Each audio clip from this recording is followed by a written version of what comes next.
Good evening, everybody. Can everybody hear me without difficulty? My name is Gerald Mills. I'm a geographer. Then I usually qualify it because I study physical geography. And then, in fact, I study climates. In fact, for the last 35 years or so, I studied the climates of cities. Back when Howard would have published his first edition of the book, the population of the planet was probably about 1 billion. London was one of the biggest cities at the time, with about 1 million people living in it.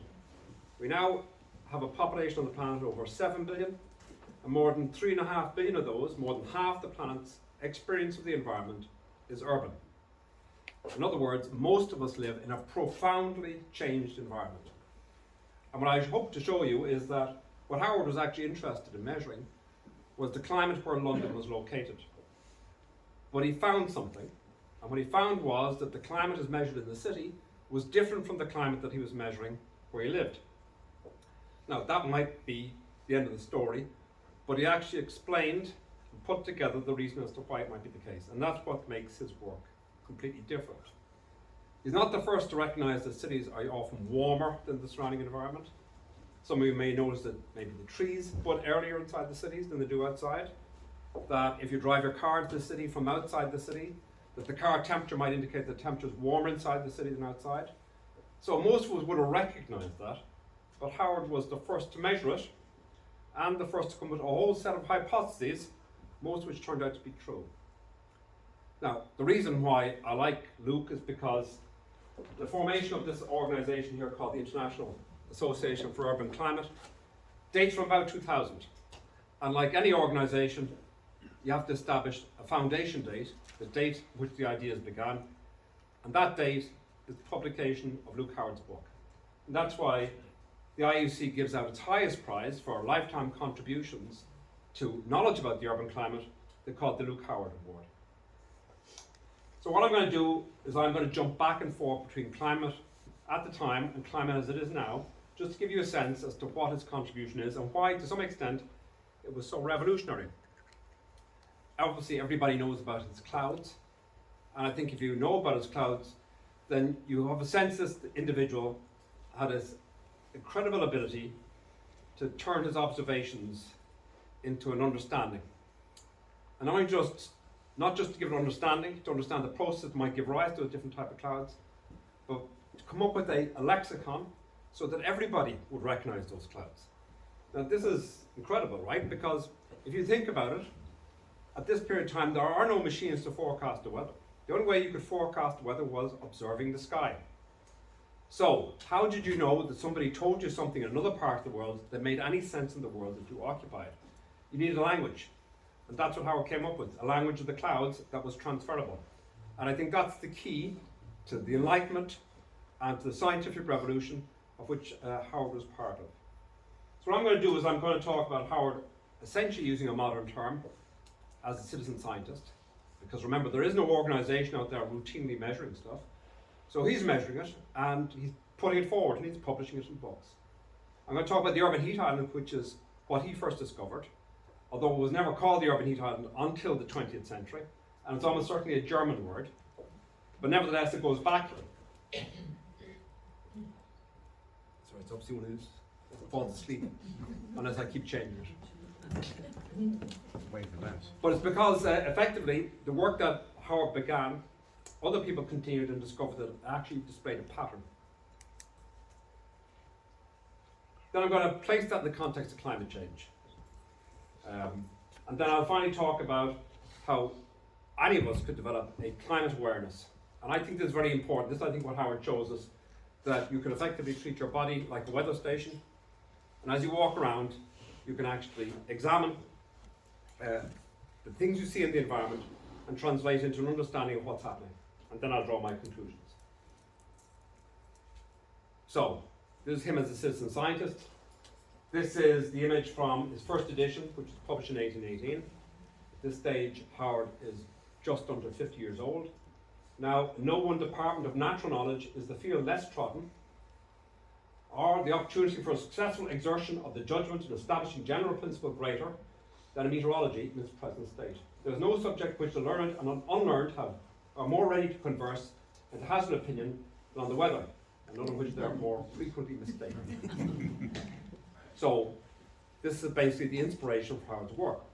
Now, between the two volumes, this 1888 volume here and the second edition, which has just been brought out to us by Deborah, 25 years, measuring a whole series of atmospheric parameters every single day. His family must have been extremely tolerant, because that meant every single day someone had to record that information, it had to be collated. This alone may serve to show that we are in want of a more data, of a greater store of facts, on which to found a theory that might guide us to more certain conclusions, and facts will certainly multiply together with observers. So to become qualified to reason on the variations in our own climate, we should begin by making ourselves familiar with the extent and progress as marked by the common instruments, the common natural indicators, which purpose such a model as the present volume may be found to be very serviceable. So what did he do? Well, over that period of time, he measured every property that he could think of. So, for example, he could measure pressure because, of course, the barometer was a well-established instrument. In fact, he managed to purchase, at great expense, a barometer that could actually record the pressure automatically. He obviously measured air temperature. Again, it was a well-recognized variable. He measured humidity. This is probably the thing that causes most problems for him, because the instrumentation for humidity keeps changing over time. So the most recent form of humidity measurements were often made with human hair. And human hair would extend or contract according to humidity, and that was calibrated to give you relative humidity. Now, these days, of course, these things are all measured electronically. Back then, you needed an item that responded physically to a change, and then you had to record what that change was. You measured wind direction. Wind is really, really difficult to actually record, simply because it is so volatile. So what we had to do was examine or look at the behavior of the atmosphere over time and give a characteristic for that day. He measured precipitation, which I forgot to list there, and of course he also recorded cloud types. And then he also was in constant communication with people around the world, mostly in Europe and North America. Excuse me. They would send him newspaper clippings, letters, etc., and he put it all together. But this was basically the beginnings of climate science. He was trying to figure out how the system operated. So this is what a typical table looks like. This is from April in 1820. And you can see that for every single day, he indicates the wind direction, he indicates the max and min temperature, he indicates humidity, he indicates precipitation, he's actually an instrument which measures evaporation, etc. So this is what he did every single day for 25 years. And then the adjacent table lists any other information he has, and then results for the month. Now you can imagine what this was like. That means you had to paper record everything. At the end of every month you had to compile it all. And then what makes it interesting, he did the analysis. It's not just a calendar of events that happened, he actually analyzes the results. So these are the type of instruments that he had. So one thing he had was this instrument called, by the way, I don't know if these are the instruments that he had, apart from this one here, which I think cost an enormous sum of money, which recorded the pressure on a clock face, so it could actually record pressure change over time. But this is the James 6 thermometer, which was a remarkably clever device because it left little bars in it to indicate the maximum temperature over the course of the day. Then you had to reset it and get the maximum the next day, and so forth. His wind vane diagram, which you can see in the book, is just a drawing. That's the closest thing I could find to it. Basically, it's just a thin slab of metal that orientated around to indicate the wind direction. The rain gauge, again, he just has a picture in there, but the rain gauge was very similar to this. It consists of a funnel and a tube and then some sort of metric so that you can measure depth. At one point, he's measuring humidity using this thing called a whalebone hygrometer, and it's exactly what it says. It's a whalebone, and its curvature varies based upon humidity. That's what he converts back. So these are the types of instruments that he had. In fact, if you look through his books, he seemed to be always getting instruments. It'd be almost like a modern day character who finds a new device and he wants to try it out. So, what did he do? Well, over the course of those 25 years, he made measurements at least 3 different sites: Plaistow, Stratford, and then of course Tottenham. So that at the time, what I've done here is I've superimposed on top a map of London around about 1810. He described these being made in the countryside. And what he's interested in doing is measuring the climate where London is located. So he's not trying to find London's climate, he's measuring the climate where London is located. And then the Royal Society also makes measurements. At the time, the Royal Society is located in Somerset House, so they also have instruments. And like any good scientist, Howard starts to correspond his information against what the Royal Society, the preeminent society, is measuring at Somerset House. That's key. So in other words, he's doing what any scientist does. Having made a set of measurements, you want to evaluate them. You want to know if they're any good or not. So what he does is, he takes his instruments and his recordings and he wants to compare them against information here. And of course, and this is the interesting thing, it can be quite brutal. Sometimes he finds that the Royal Society is wanting. So he compares his precipitation records, which you would think is probably one of the easiest things to measure because basically it's a funnel that captures water. Now it turns out rainfall is probably the most difficult instrument to develop and use, simply because the amount of precipitation you get depends certainly on the water coming out of the atmosphere, but also depends on the wind. So if you place your instrument badly, you get inaccurate results.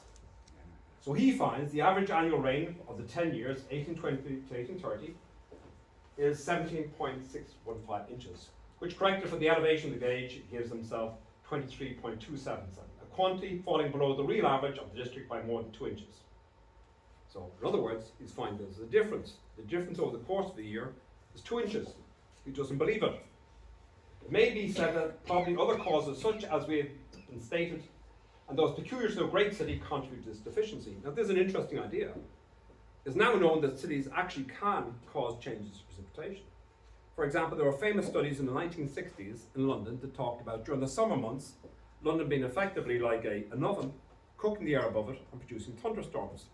So in other words, if I wanted to figure out what was the effect of London on precipitation, I'd compare what was measured outside London to what's measured inside London. But he won't have any of that. It would be very satisfactory to be able to appreciate the action of such causes and their annual share of the effect. In other words, the urban effect of precipitation. But until instrument, which is understood to be that of so respectable a scientific corporation, and the indications of which they have so long been in the habit of publishing, shall be deemed worthy of daily use when rain is falling. We shall in vain expect from this quarter the data needful, even for the construction of the problem. So, and he publishes this, right? He just told them that they've been publishing rainfall data for years. It's of absolutely no value at all. Just to give you a sense as to how we measure weather. Most weather stations are not located in cities. In fact, cities are often considered to be contaminants. So weather stations, when they're found to be contaminated by cities, are often moved outside it. And the reason for this is because weather stations are designed to tell you what the general properties of the atmosphere are, and not to tell you what the peculiar properties of the atmosphere are in one particular place. So what they try to do is standardize. So this is Kew Gardens, and this is an old-fashioned weather station enclosure. It's distant from any obstacles, far away from buildings and trees. There is the rain gauge. That actually is an anemometer. And inside that box there is where they measure air temperature and humidity. And they might very well still have a James 6 type thermometer in there that measures maximum. It's at chest height. It's inside a box. The box is painted white so that it rejects radiation. And it's ventilated. Air can flow through it. So measuring is very, very important because you have to control the circumstances.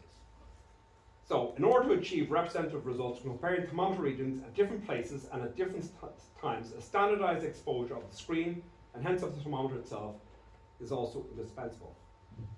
So they state that if you want to make comparisons, you have to control for the circumstances. So you have to be careful about your instruments, about when you're making your measurements, and you be careful about their exposure. And if you can control for both of those things, then you can look at differences between temperatures and then try to hypothesize what the difference is. It might be latitude, it might be time of the year, it might be that a front moved through, or it might be, for example, that the instruments are over two dramatically different types of surfaces.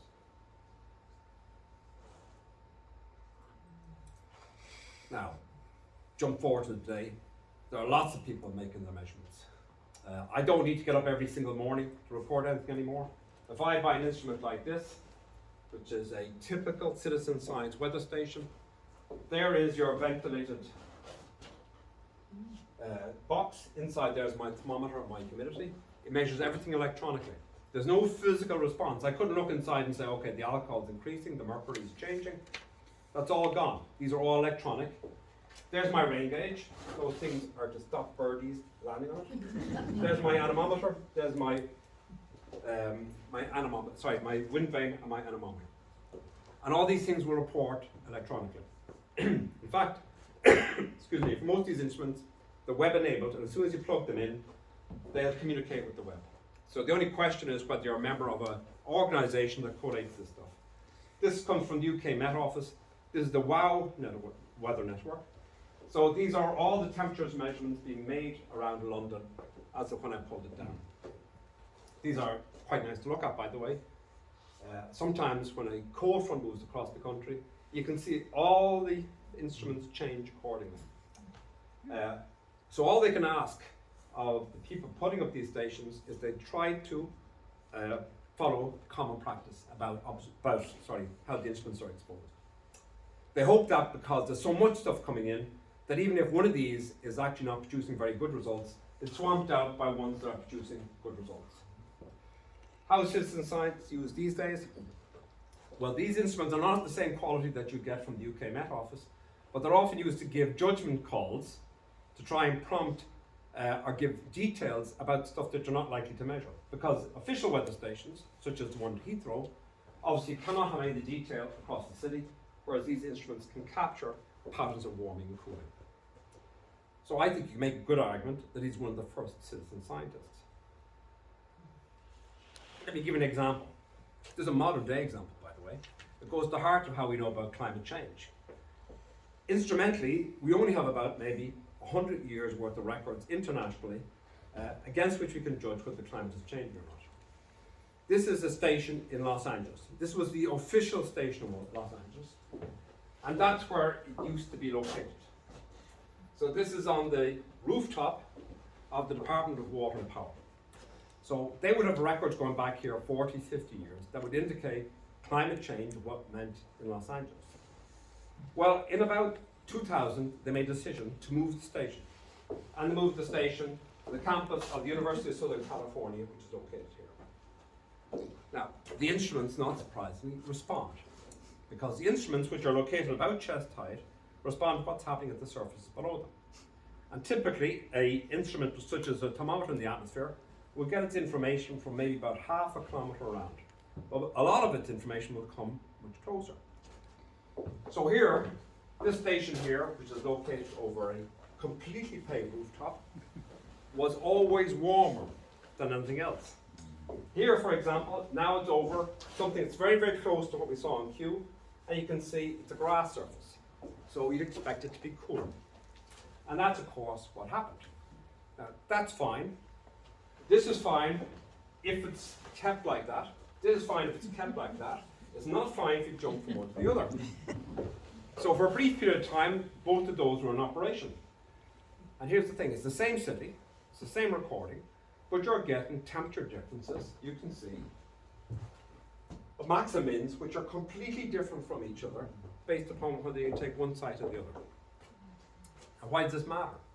Well, remember how you know about climate change. You know about climate change because you're convinced that the instrumental record shows there's been a gradual warming over time, and that corresponds with what we know are the human drivers of global climate change. Can you rely on the information you're getting here? The answer is no. Unless you actually control completely for the environment and get consistency, basically you have no reliable information to make a judgment. So the same issues that Howard's dealing with, we're still dealing with. In fact, one of the biggest problems they've had in trying to establish an instrumental record of climate change is to eliminate all those stations that experienced changes to location, changes in instruments, they all have to be eliminated, changes to the landscape around them. So for example, a station which is located outside the city and then the city urbanizes and gets closer and closer to it, now you've got two problems. You cannot tell me now the change that you're seeing is the result only of climate change, because it might be entirely the result of simply urbanisation. So let's go back then to what Howard was doing. So there's his countryside, and there is his city. So with regard to the thermometer, he's got good faith in the information he's getting and the information that they're recording here. So now he starts to do a comparison. So here's the first part where the book actually makes the big leap. Because volume 2 and volume 3 of his books are mainly just lists of all his recordings. But volume 1 is where he starts to do the analysis. So this is what he produces. So this is a redrawing of a figure in his book. I've just labelled them here as countryside and the city. And here's the city temperature on the outside, and the country temperature shown as a dashed line. And there's a difference. And the difference you can see over the course of the months. And he concludes that this difference is real. In other words, it's not simply an aberration of the instrumentation or the exposure, but represents a real difference between the two environments. And that's what makes this a very important diagram. Now, there's a very important sentence in here. First of all, he says the mean temperature of the climate is strictly 48.5 degrees Fahrenheit, but in the denser parts of the metropolis, which is where Somerset House is located, the heat is raised by the effect of the population fires to be 50.50. And here's the clever part. And it must be proportionally affected in the suburban parts. Now, that's not obvious, right? Because he only has instruments outside the city and inside the city, but he's made a judgment call, which is that he believes that the denser part of the city is the cause of this, and therefore, in the suburban part of the city, which is not as dense, it must also have an effect. The excess of the temperature of the city varies through the year, being least in the spring and greatest in winter, and it belongs in strictness to the nights. Now, this is another really, really important thing.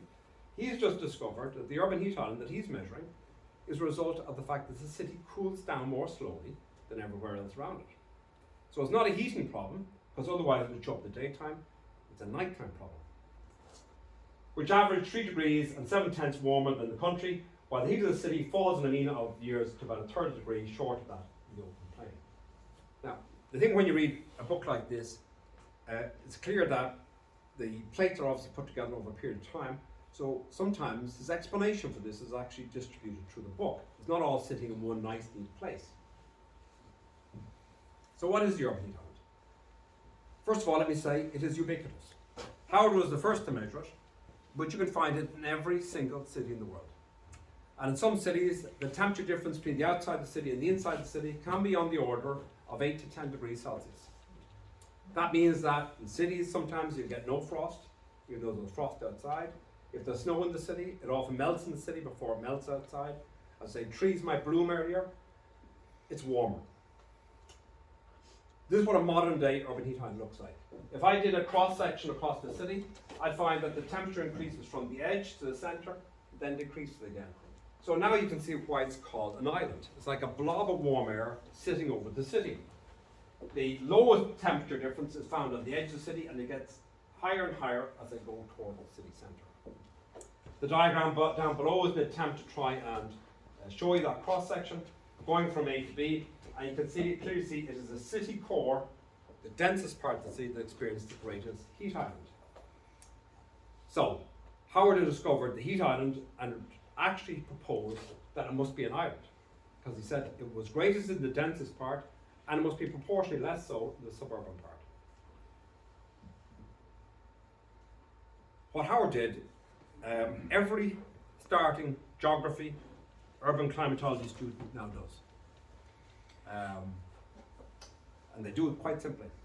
They take a thermometer, they establish a reference point, which is outside the city, and then they make temperature measurements inside the city, and they map out the urban heat island, and then they try to discover why the urban heat island is strong in one place, weak in another. You choose the conditions. The urban heat island tends to be strongest at night time, where you got completely clear skies and no wind. Those are the nights when, if you went out to your back garden, there would be frost or dew in the center of the garden, but if you went out toward the edges, toward where the walls are, you'd find the frost or the dew might not be there. And it might not be under a tree, and the reason for this is because what's happening is the walls, the trees, are actually shielding heat loss from the ground below. So this is what people do. he adjusts his ordinary instruments, of course he had to observe them. And it wasn't until basically electronic instruments started in the 1950s that you put these instruments onto cars, and then you could drive around. And you drove around and you measured the air temperature at the same time. All you had to do is make sure that your drive took you back to the beginning of the loop, so you could check how much change occurred at the starting position, and then you could judge what the change was over your drive. And here are these characters here on the motorway. Instruments inside buildings, on top of rooftops, on traffic lights, but the pattern's always the same.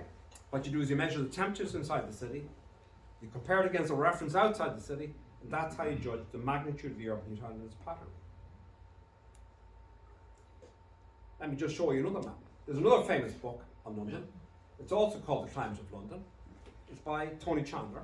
He published in 1965. It's a beautiful book, by the way. It gives you a real sense of change. So here's the thing about cities. They're fundamentally human creation, right?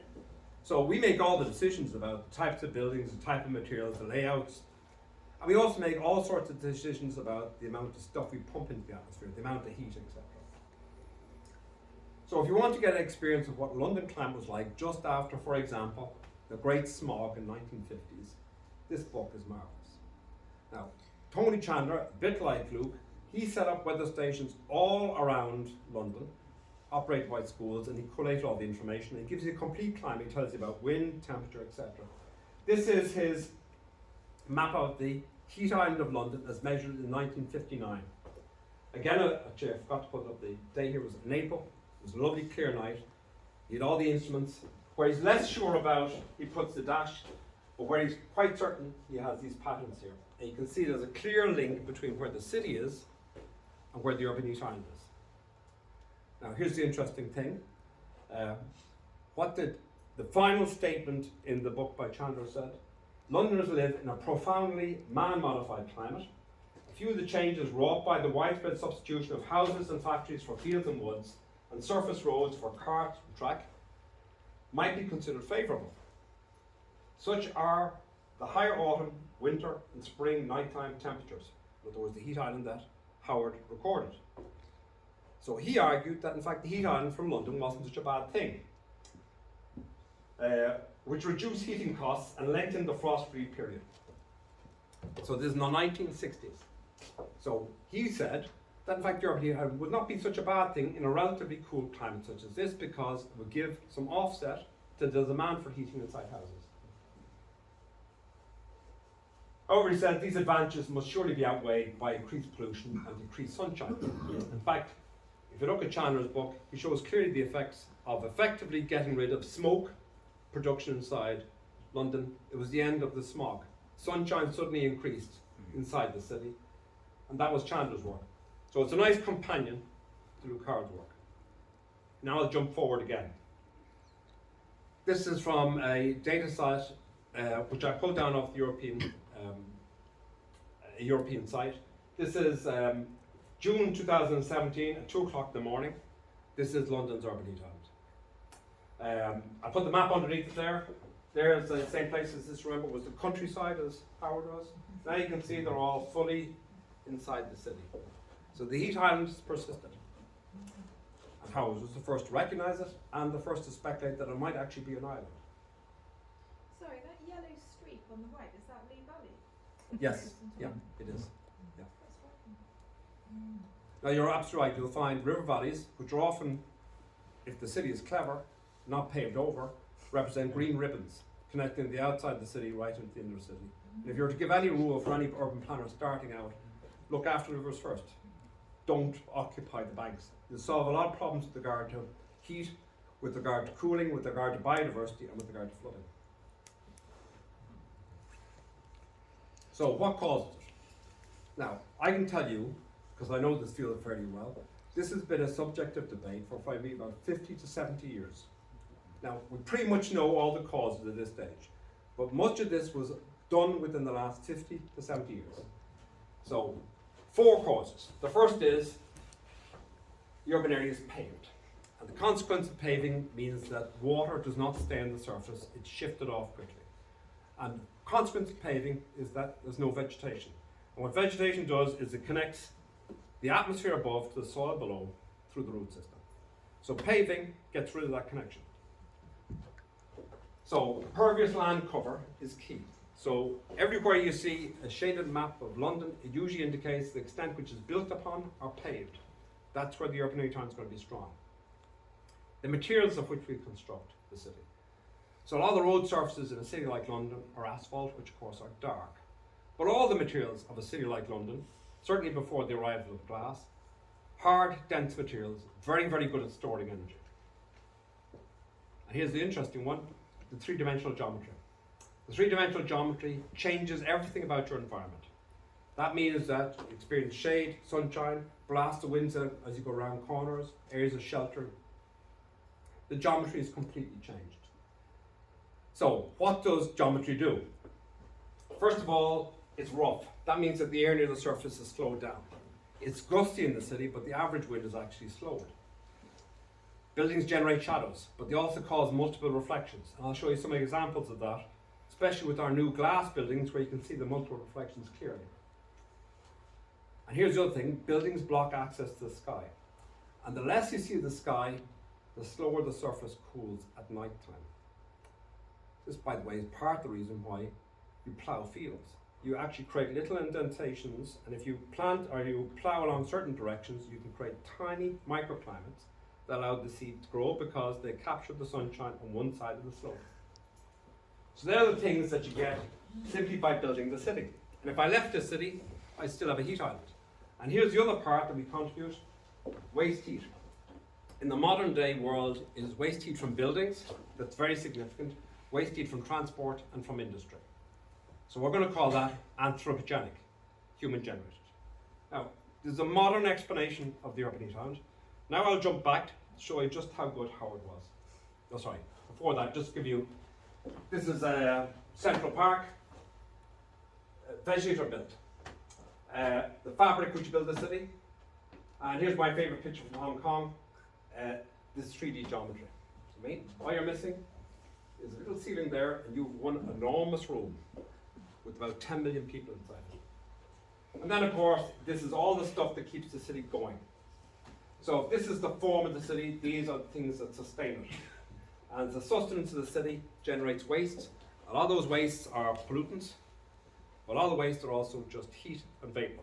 And all of them accumulate in the near surface atmosphere. A lot of them are trapped inside the geometry, and they give rise to heat. So, let's go back to our diagram. I've just redrawn it here. There's the urban and the countryside, and there's the difference shown on that axis there. So there he says, you can see that the peak of the urban heat island that Howard measured was in the winter, spring, and then it diminishes toward the summer. But it's still there. So, what's the first thing Howard says? He says it's partly because of all the people living inside the city. You see, our bodies are also a source of heat. Everybody here sitting down is generating about 100 watts of energy. If we were staying in this room for long enough, we'd raise the temperature inside this room. So his argument was that, in fact, the people of the city hanging around were also generating heat. That the superior temperature of the bodies of men and animals is capable of elevating. And remember, London at the time had a significant amount of livestock inside it. It's not like a modern day city where we shoved all the agriculture outside. A lot of that was actually inside the city. All the horses were used for transport. In elevating in small proportion the mean heat of the city, our populous tract of country in temperate latitudes is a proposition which can scarcely be disputed. Whoever has passed his hand over the surface of a glass hive, whether in summer or winter, will have perceived, perhaps with surprise, how much the little bodies of the collective multitude of bees are capable of heating the place that contains them. Hence, in warm weather, we see them ventilating the hives of wings and occasionally preferring, while unemployed, to lodge, like our citizens, about the entrance. So he blamed the people partly for causing the heat to rise. That's one thing. He's not finished. The portion of warmth which is deduced by the city of population must be far less considerable than that which emanates from the fires. The greater part which is kept up for the very purpose of preventing the sensation attending the escape of heat from our bodies. What he's saying is that heating the rooms to try and raise the comfort level for us means that some of that heat leaves the building. A temperature equal to that of spring is hence maintained in the depth of winter in an included part of the atmosphere. By that he means inside the building. I think this is a very, very interesting statement. because modern day climatology often only considers itself as the outdoor climate, but in fact all of our buildings are fighting against the outdoor climate all the time to create a space that's actually comfortable. The depth of winter is the included part of the atmosphere which, as escapes from the houses, is continually renewed. Another and more considerable portion of heated air is continually poured into the common mass from the chimneys, to which lastly we have to add the heat diffused in all directions from foundries, breweries, steam engines, and other manufacturing culinary fires. The real matter of surprise when we contemplate so many sources of heat in the city is that the effect in thermometer is not more considerable. So he places emphasis on the anthropogenic. But he's not finished. He actually talks about all those aspects of urban form that I mentioned. I think this is remarkable because he concludes that all that heating in the winter isn't enough to explain the problem. It appears that London does not wholly lose its superiority of temperature by the extinction of most of the fires in the spring. On the contrary, it's resumed in large proportion in the 6th month and continues through the warm season. It is probable, therefore, that the sun in summer actually warms the air of the city more than it does in the country around. So, I mean, that seems like logical, right? So why would that be the case? Several causes could be supposed to contribute to this. The country represents, for the most part, a plain surface which radiates freely to the sky. Of course, geometry in the city prevents that from happening. The city in great part is a collection of vertical surfaces which reflect on each other the heat they respectively acquire. Now that's a bit of a leap, because that means that he's able to recognize that the walls actually are seeing each other and are actually communicating to each other by the transmission of heat. The country is freely swept by the light winds of summer. The city, from its construction, greatly impedes their passage, except at a certain height above the buildings. Absolutely true. In other words, he's saying that the city is calmer. That means there's less ability for the air to be mixed. So if the surface is warm and it warms the adjacent air, that air simply stays in place. And the country has an almost inexhaustible store of moisture to supply its evaporation. In other words, the energy in the countryside is being used to evaporate water. That of the city is very speedily exhausted, even after heavy rain. So that's about the paving, the impermeability. When we consider the radiations of the sky, the contact of fresh breezes and evaporation are the three principal impediments to the daily accumulation of heat at the surface, we shall perceive that a city like London ought to be more heated by the summer sun than the country around it. And then he talks about what happens over the course of a day. The effect is not produced suddenly. In the forenoon, a proportion of the walls are exposed to the sun, the remainder in shade, and casting a shadow on the intervening ground. Now, this is a big deal, by the way, because one of the major reasons that's why people talk about trying to control heat in the city is to generate shade. Ideally with trees, but often with buildings. These are receiving, however, in the wider streets, the reflected rays from the walls opposed them, which they return to the former when visited in their turn by the sun. So what he's talking about is east and western walls sharing energy over the course of a day. In the morning, the east wall gets the sunshine, warms up, reflects it to the west wall. The west wall gets it in the evening, reflects it to the east wall. Now I can show you diagrams where this is shown to be exactly what's happening. Hence, in narrow streets, especially those that run east and west, it is generally cooler than the large ones and the squares. Hence, too, in the morning of a hot day, it is sensibly cooler in London than the country. Shadowing effect. And the evening sensibly warmer. That's his urban heat island. For the hottest time in a city, relative to the hour of the day, must be that when the second set of vertical surfaces have become heated by the western sun, the passenger is placed between two screens, the one reflecting the heat it's receiving, the other radiating that which it has received. And then he asks you to do something very simple. This is what I like about his explanations. Many of my readers must recollect having felt the heat of a western wall and passing under it after a long sunset. Now, all he's asking you to do is go by a wall in the evening, the wall facing west, and as you walk along, you can sensibly feel the radiation of the wall on one side of your body. If you touch the wall, it's warm, and it's keeping that heat, and it's sharing it with the wall and the ground. So, that's Luke. So what? So let me talk about climate change then. Urban heat islands are found in every city of the world. And let me tell you straight off, although cities collectively make up maybe less than 3% of the land area of the world, they have more than half the population of the planet, and they're responsible for 70% of all the carbon dioxide emitted into the atmosphere. In other words, if I wanted to control global climate change, agriculture plays a big role, but I'd be focused on cities, because these are tiny little pieces of the landscape that are generating all the carbon dioxide. Here, for example, is the population of the world. You can see the populations of Europe, the densities, North America, China and India especially, and here's the carbon dioxide emissions estimated. Now you can see parts of Africa, there's a bit dated, this is large production of carbon dioxide. Parts of Africa are simply invisible. They're not generating the carbon dioxide that's causing the climate of the world to change. It's largely coming out of the wealthy economies of Northern Europe, China, and North America, but it's coming out of the cities. There's Los Angeles.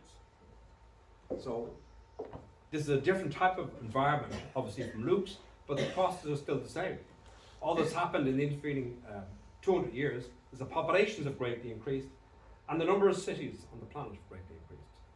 Whereas London, at the time, had a population of 1 million, there are now over 475 cities around the world with populations of greater than 1 million. And one of the things we're going to get from climate change, almost certainly, is warming. So here's a list of everything that is projected for the future, and all I've done is translated what it might mean for a city. So there's just a couple of things I want to show you here. Sea level is going to rise. You're stuck with it, I'm afraid, because the oceans become more carbonated, because all the carbon put into the atmosphere, a lot of it's going to the ocean. The oceans are warming, and warmer oceans expand. That's it. Your average carbon dioxide molecule lasts for about 100 years in the atmosphere, so you're going to pay the price for what was emitted into the atmosphere 100 years ago, and your children will pay for it 100 years into the future. That's your CO2 molecule. But look what appears here. Warmer and fewer cold days and nights over most land areas. Now, cities are already warmer, and the general background climate is going to get warmer still. Warm spells of heat waves, frequency and duration increases over most areas. So in other words, you're going to get more heat waves. In other words, more energy in the system. So in terms of heat waves, which are exceptional periods of warming, more expected in the future. And we're also expecting much more heavy precipitation events.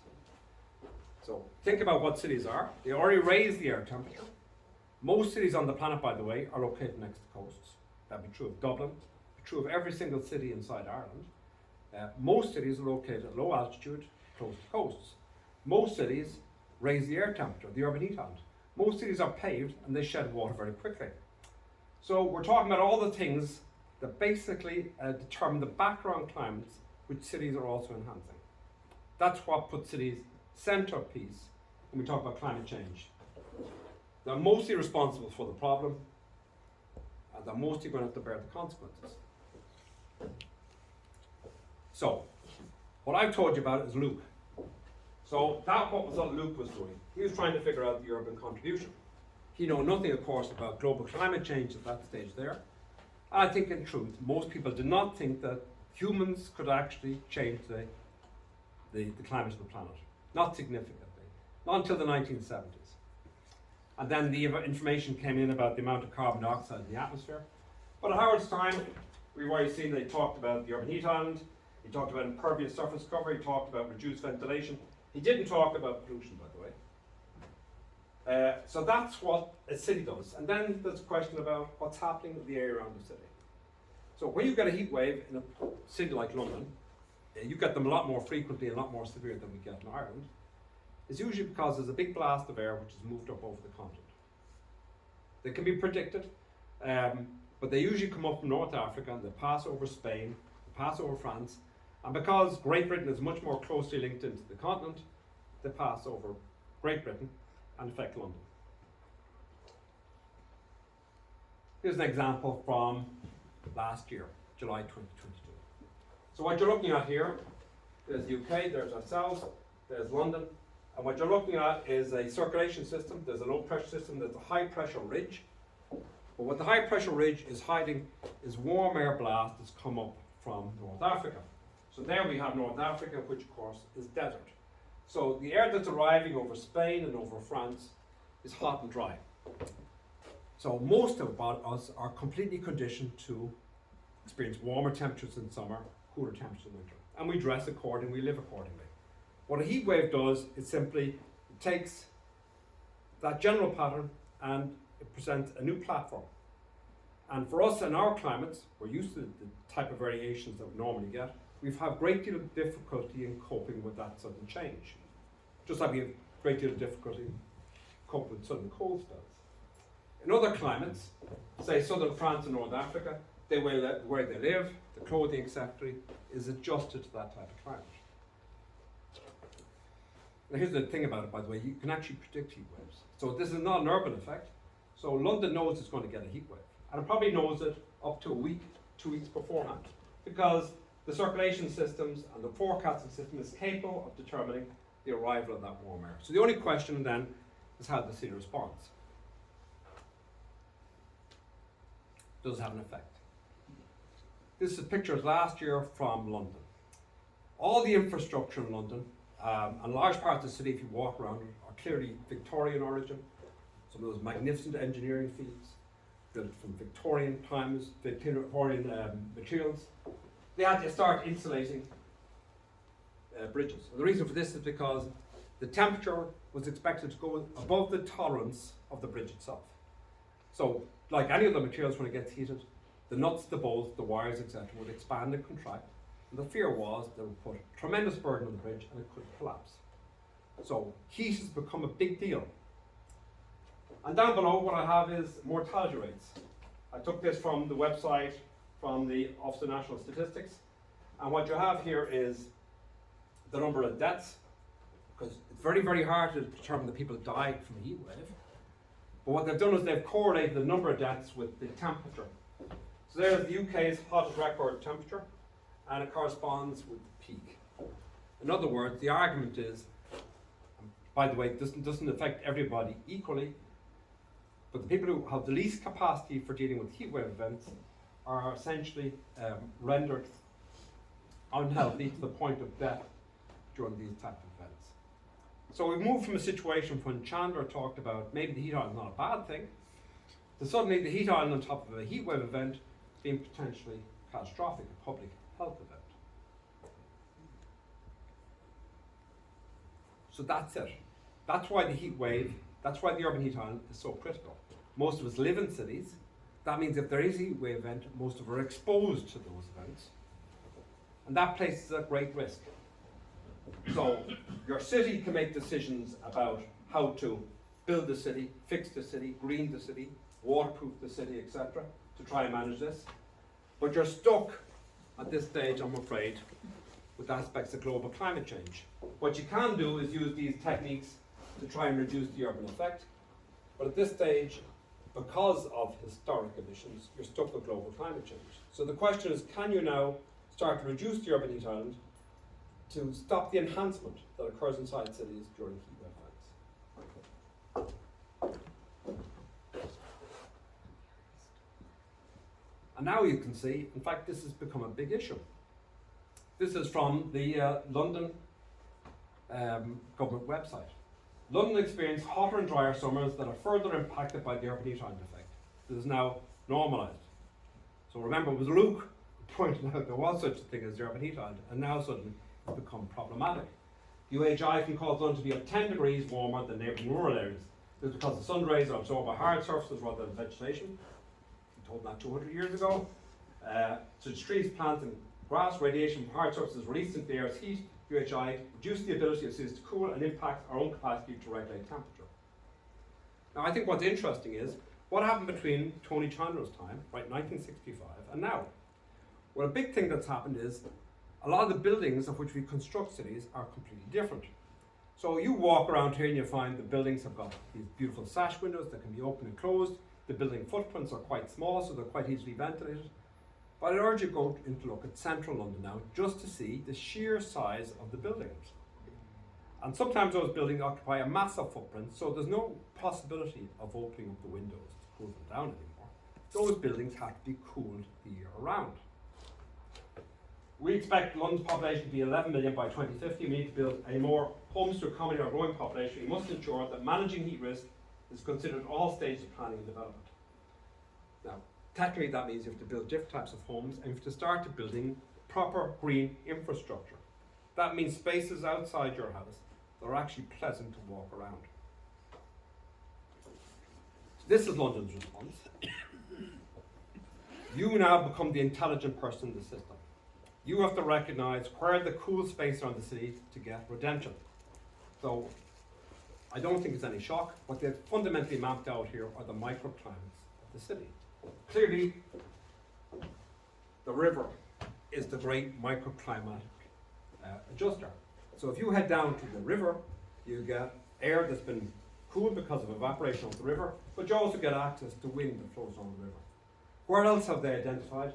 Well, they've identified places like here. I'm finding the colouring isn't very strong, which essentially is where all those enormous tall buildings are in the eastern cluster, because there's so much shadowing going on there that it might make it deeply unpleasant on a day like today, but actually could be a refuge during these type of events.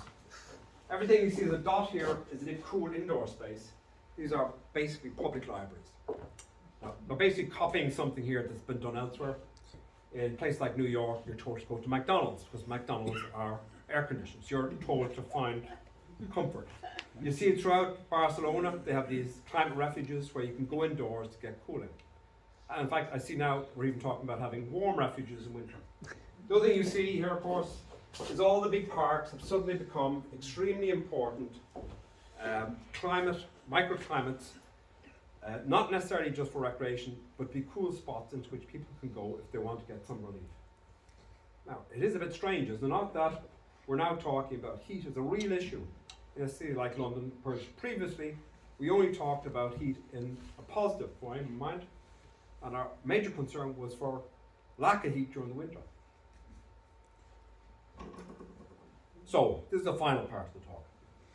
See, I think that the one thing you can learn from Luke Howard is that you can actually observe things yourself and experience all the things that he would experience. This is the example I'm going to show you of the London Climate Walk, which was largely created by a colleague of mine, Judy Fuger.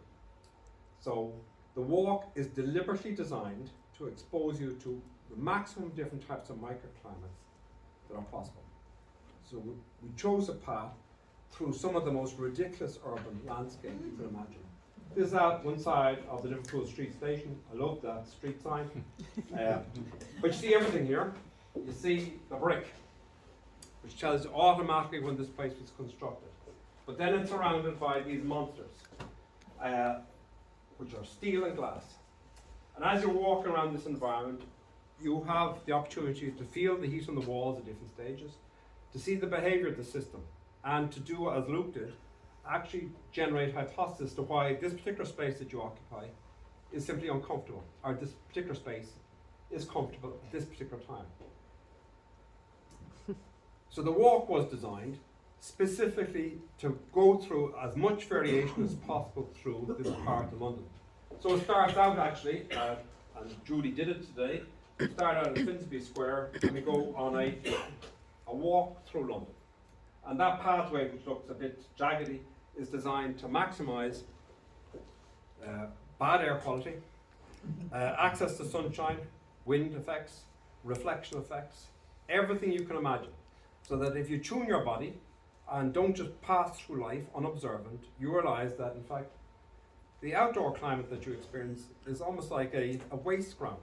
All the decisions have been made and the outdoor space you're given then is left unmanaged. You might get the odd park, you might get the odd spaces being created for you, but most of the spaces that are outdoors can be deeply unpleasant. They might be pleasant, but it's not by design. So we choose places that have different street widths, different sizes of buildings, different widths, different orientations, areas that have lots of traffic, narrow streets for pedestrians, which means that you get a full blast of the air quality problems, or places that are pedestrianised, green surfaces, green walls, green roofs. So that's the interesting thing, is that as you walk this path at different times of year, you'll get completely different responses. Now, one thing I would argue is that one way we could take the pressure off buildings to provide comfortable indoor spaces is to actually create nice outdoor spaces so that people spend more times outdoors. And by spending more times outdoors, I think people have a better sense as to, how much energy they need to spend in keeping their indoor space nice. because fundamentally I believe that people who are poor generally live in poor houses, and they live in very, very poorly designed neighbourhoods. I think one thing I discovered in Dublin after COVID is just how annoyed people became once we were restricted to 1 kilometre. They found out, God, there's nothing inside that 1 kilometre. And it really did change people's perspective about where the home began and ended. No longer was just the boundary of the house, it encompassed the neighbourhood. So this is, you can get these maps for free, the digital elevation maps, and all I did was use a simple piece of software to generate shadows. This is noon. There's June 21st. So now you can see the east-west streets and their effect. So in East-West Street, generally speaking, the sun shines only one side of the street during the day. On North-South Street, you get sunshine morning and afternoon. But June 21st, the sun is at its highest point in the sky throughout the year, so shadows tend to be quite small. There you can see the Birkin, right? There's September 21st, which is a mirror for March 21st, that's the equinox. And there you can see just how dark it can be in winter. And the net effect of the city is effectively to bury everything at ground level in darkness. So that's what the walk exposed you to. There's your multiple reflection. And the only reason I can see that building there is because of the reflection of this building here. Look how little access to the sky you get from the ground. That means at night time, at ground level, remember, those buildings are multiple times of my height. So I'm effectively at ground level. And that's my view. You get odd spots like this is Finsbury Square. This photograph was taken during a drought, which probably meant about a week when it wasn't raining, because that green surface there is effectively a rooftop garden on top of a car park. And whenever it doesn't get rain, of course the poor old grass dies. But whenever it does get rain, it floods. And I love this space. Like here's now again near Liverpool Street Station. There we have that, the dimensions of the old city, and then this monster behind it. You can imagine what the effect of this is on wind flow along the streets. And then this is Julie's favourite building of London, because it's such a gobsmackingly monstrous building. It stretches an immense area. It's clad completely in aluminium. It's got gold stars for energy management. But anybody who tells you who's outside there will tell you that during the summer months, all that lovely surface simply reflects all the heat onto you. And in fact, if you go around that building, there's not too many trees that can survive, because they're starved of sunshine, and when they get it, they get a ray from this building here. In fact, there are lots of examples like this. There's another building we like. This is, I think it's called the Philishave or Lady Shave, with the turbines in it. We find this building fascinating because the turbines have never turned. And again, that building got all the credits for being a green building. Never turned. And here's the other premise of it. It's based on the notion that it has full, unobstructed access to the wind. So if I were to build buildings around it at the same height, that resource would simply disappear. These are two very interesting buildings. Our walk started with this building here. This is the Heron Tower. They embedded photovoltaic cells all along the side of the building, in the glass. So it's not like you can remove them without removing all the glass. And at the time it went up, it was facing and had an unobstructed view of the southern hemisphere. So it got lots of sunshine. Of course, it doesn't own the resource. This is its neighbouring building, which is just as high as it, and of course immediately lost all of its solar energy. So I think there are lots of these little stories hiding inside the city that walking around, a bit like Luke, you observe, you feel, and you reflect on what's causing it. This is the most famous one of the lot. This is the walkie-talkie or walkie-scorchy. I thought this was amazing because it's facing south. The floor area increases when you go up, and the entire building shape has adjusted to accommodate the changing floor plan. Initially, when it was built up, that face was all glass, and it basically turned the entire building into one gigantic parabolic mirror, and took all the energy from the sun in September. This is not even a warm time of the year, and I managed to focus that energy on a nearby street called East Street, which started to melt the car.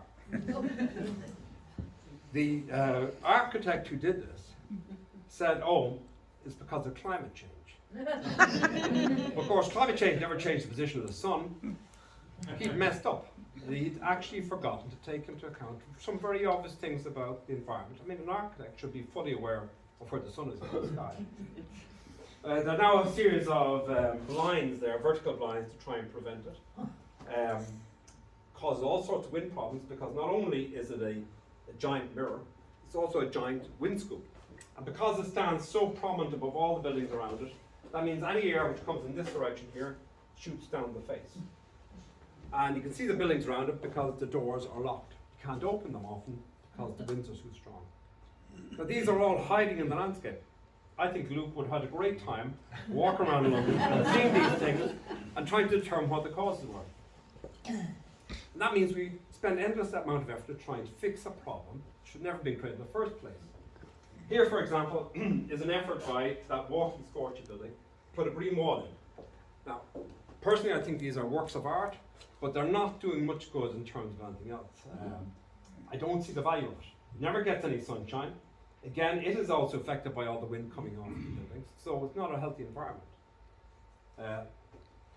This is a building now, again behind the Liverpool Street station, where they did a magnificent thing. I didn't think it was possible. The building in front of it actually had a gap in its base, and it was a tall slab-shaped building, so that means the air faced up, came down, and then went underneath the building. So you took all the fast-moving air up here, moved it down here. Then you constructed a building nearby that basically had this narrow channel for all the air to flow through. So you created perfect circumstance, created an entirely unpleasant environment. So all these plantings of bamboos, etc., were done to try and address that problem. A problem that should have been obvious at the outset, especially if the buildings had actually communicated with each other. And this is near the Spitalfield markets. This is quite a pleasant environment to create an outdoor space that might be usable. In our climates, basically the main thing is to provide shelter.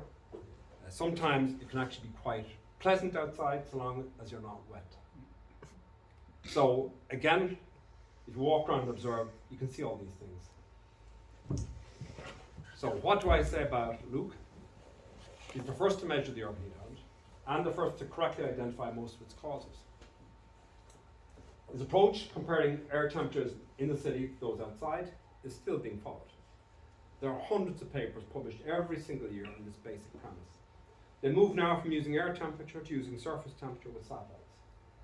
And I'd say that mitigating the urban heat island, trying to address its causes, has become absolutely normal now when people talk about climate change. See, I think that even if the urban heat island is not necessarily something that's really problematic that you want to control, measuring the urban heat island is a bit like taking the temperature of your body. If you have an urban heat island, I guarantee you also have a flooding problem. I also guarantee that if you have a strong urban heat island, you don't have enough vegetation in your city. So it's a good way of actually addressing lots of things together. And I think that his genius comes from his attention to detail, his incredible observational skills, and his commitment to understanding natural phenomena and communicating science. I think it's actually revealed in his essay on clouds, when he's asked the question repeatedly, why doesn't he use English to describe the clouds? The principal object in English, or any other local terms, remains to be stated. They take away from the nomenclature and its present advantage of constituting, as far as it goes, a universal language. I think that's what Howard brings to the table. He's part of the Enlightenment. The whole purpose of science is to try and better humanity, and that means that you should use languages that are communicable, by means of which the intelligent of every country may convey to each other their ideas without the necessity of translation. That's it. So, thank you very much.